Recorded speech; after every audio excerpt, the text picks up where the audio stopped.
Local game stores are the lifeblood of Magic the Gathering. For many people, they're their primary place of play, the place where they buy their products, but they're also the place that brings in new players. It's the home of the pre-release, the home of F&M, of leagues.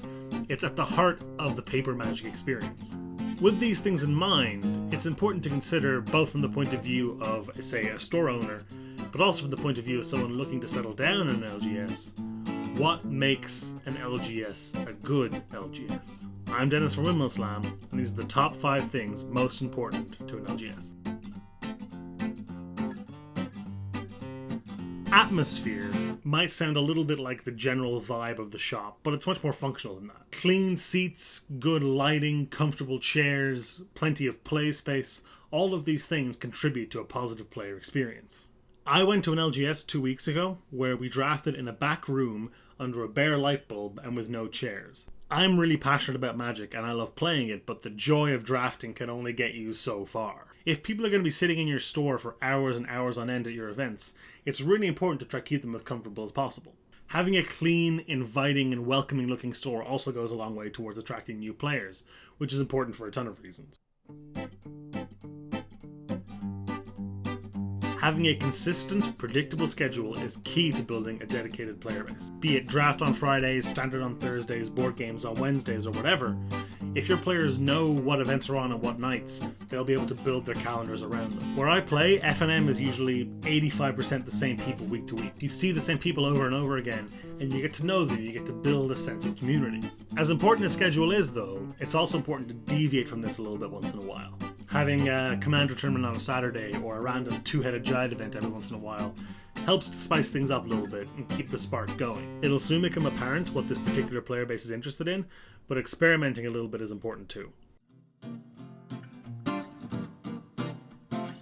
Variety is the spice of life, and this is true in Magic as well. Having alternative formats on things is great, but LGSs are not just for Magic.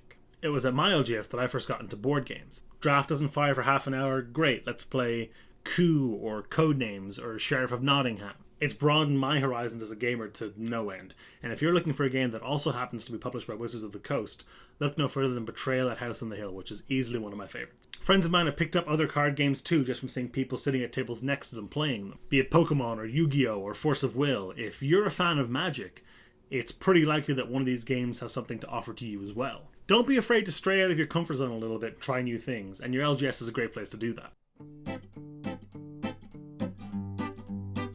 This one might sound a little bit strange, but it's important to both do things as an owner and look for things as a player that set a store apart. Using my own store as an example, they sell badges of their logo.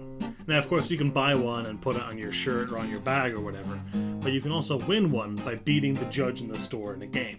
At my Aether Revolt pre-release, I was 0-3 and ready to drop until I saw that I was paired against this guy. I put my bag down, I sat in my chair, and I played harder than I've ever played in a game of Magic before.